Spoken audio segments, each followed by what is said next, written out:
Kadesh Orchatz, Karpas Yachatz, Magid Rachsa, Motzi Matzah, Maror Korech, Shulchan Orech, Tzafum Barech, Halel Nirtza, Pesach. We celebrate with matzah, maror, and the Seder plate. Manishtana, 4 cups of wine. We eat the afikomen and we all recline. Kadesh Orchatz, Karpas Yachatz, Magid Rachsa, Motzi Matzah, Maror Korech, Shulchan Orech, Tzafum Barech, Halel Nirtza, Pesach. We celebrate with matzah, maror, and the Seder plate. Manishtana, 4 cups of wine. We eat the afikomen and the prize is mine. Let's take a look at our Haggadah. We begin with Kadesh. We make Kiddush. Orchatz. We wash our hands, but we do not make a bracha. Karpas. We dip a vegetable in salt water. What bracha do we make on vegetables? Borei peri ha'adama. That's right. At the Seder, before we do karpas, we will make the bracha of Borei Peri Ha'adama. Kadesh Orchatz Karpas Yachatz. We break the middle matzah in half and we put half aside for later for the afikomen. Kadesh Orchatz Karpas Yachatz Magid. Magid. We tell the Pesach story. I have in here a little mini Haggadah that tells the Pesach story.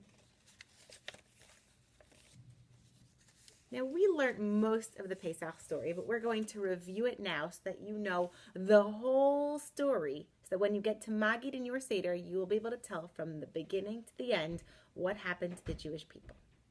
So it started with a king named Paro. Very good, King Paro. And he did not like the Jewish people.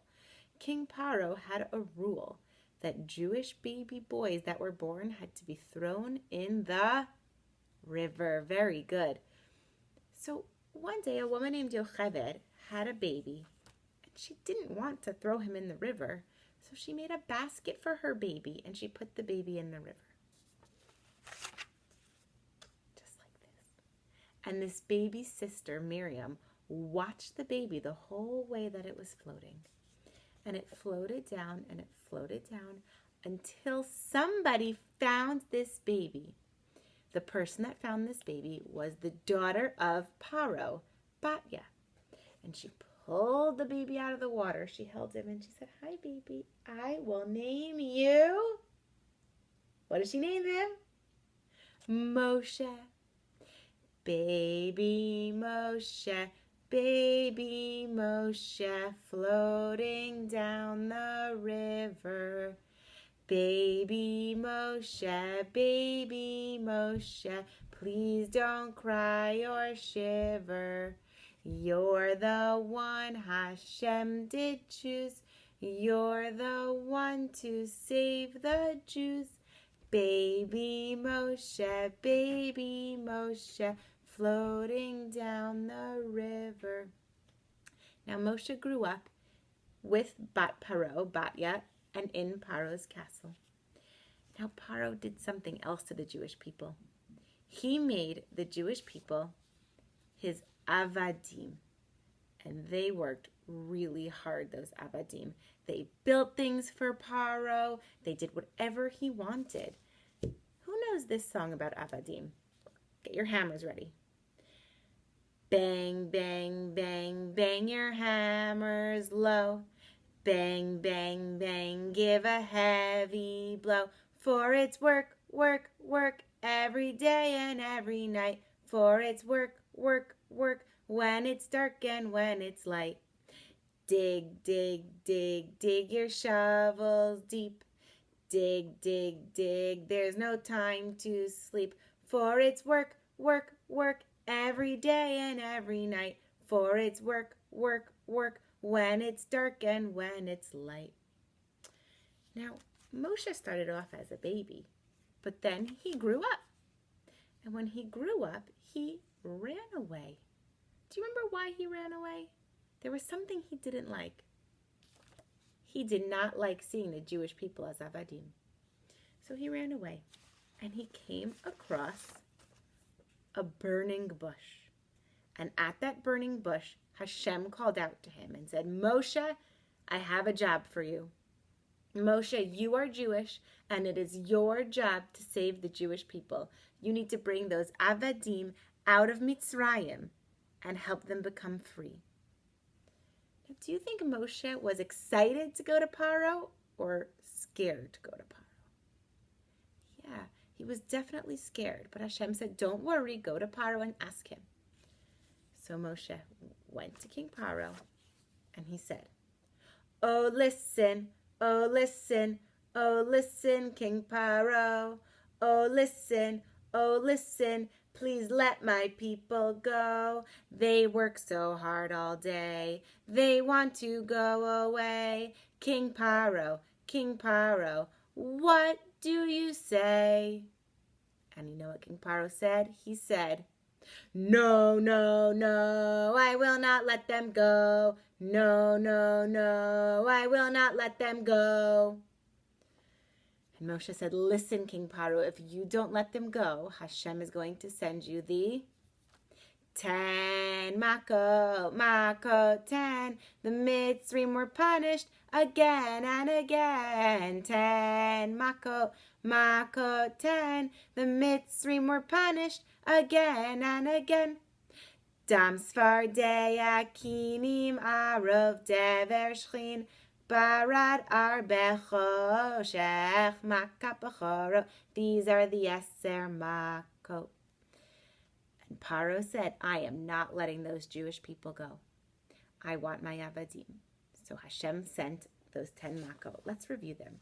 Instead of my puppets today, I have some stickers. The first Maka was the Maka of Dam, blood. All the water turned to blood. Dam. But did Paro let the Jewish people go? Nope. Dam, Sfardeya, frogs. One morning when Paro awoke in his bed, there was frogs on his head and frogs in his bed. Frogs on his nose and frogs on his toes. Frogs here, frogs there. Frogs were jumping everywhere. And Paro said, okay, let the Avadim go, let them go. And so Hashem took away the Tzfardeya. But did Paro let those Avadim go? No, he changed his mind. Dam, Tzfardeya, Kinim, lice. Ooh, those scratchy, itchy lice. Paro did not like those, but he still did not let the Jewish people go. Next came Arov, the wild animals. Paro said, please get rid of these wild animals and I'll let the Jewish people go. But even when Hashem got rid of the animals, Paro changed his mind and he did not let the Jewish Avadim go. Then came Dever. The animals got sick. And all the Mitzrim were sad. But Paro still did not let the Jewish Avadim go. Dam, Sfardeya, Kinim, Arov, Dever, Shchin. Boils. You can see the boils on the hands, those boo-boos that hurt so much. But Paro still did not let the Avadim go. Then came Barad, hail, those ice with fire on top that fell down from the sky. And even though Paro said he would let the Avadim go, he changed his mind and he did not. Then came Arbe, those bugs. See those bugs eating the plants? They ate all the plants of the Mitzrim, which Paro and the Mitzrim did not like. But he still did not let the Jewish people go. Makkah number 9. We have choshech, darkness. They couldn't see anything at all. It was so dark. And Paro said, please, please, I can't see. Let the Jewish people go. But he changed his mind and he did not let them go. Dam, Tzvardeya, Kimi, Arov, Dever, Shchin, Barad, Arbe, Choshech, Makat Bechorot. The firstborn was going to be sick. Now this time, Moshe warned the Jewish people, when Hashem goes around to all the homes, he needs to know which home is for a Mitzri and which home is for a Jewish person. So the way that you're going to make Hashem know that your home is the home of a Jewish person is you're going to paint the blood of an animal on your door. And when Hashem sees it, he will know this house is not a Mitzri house. It's a Jewish house. And do you remember when we went to go look at my door? Do I have blood on my door? No, but I have a mezuzah. And that's how I tell everybody who walks by that this is the house of a Jewish person. Now Makat Bechorot came, and the firstborn sons of the Mitzri family started getting sick. And Paro did not like it. He said, okay, let the Jewish people go. Please let them go. And the Jewish people packed up their stuff and they said, let's go. We need our clothes, we need our socks, we need our sweatshirts, we need our food, we need our water. Let's get the bread out of the oven. Oh my goodness. Was the bread ready? No, it was not at all. It wasn't bread. It was matzah, a flat cracker matzah. But they grabbed it anyways, and they said, we gotta go, we gotta take it. And they took their matzah, and they started leaving, Bye, Mitzrayim, bye, we're leaving, we're going to Israel. And the next day, Paro woke up, and he said, oh, man, good morning. I'm ready for my avadim to do work for me. Avadim, where are you? And then he remembered that he'd let those avadim go. I don't want those avadim to go, Paro said. Get my avadim back here now. So we got all of his Mitzri men on their horses, and they started chasing after the Jewish people. And they were chasing after them, and they were going. And the Jewish people were leaving. They didn't know that the Mitzrim were after them. And in front of them, they saw the sea. Oh no. How are we going to get through the sea? We can't swim that far. So they turned around to go the other way. But when they turned around, oh, the Mitzrim are coming. The Mitzrim are coming after us.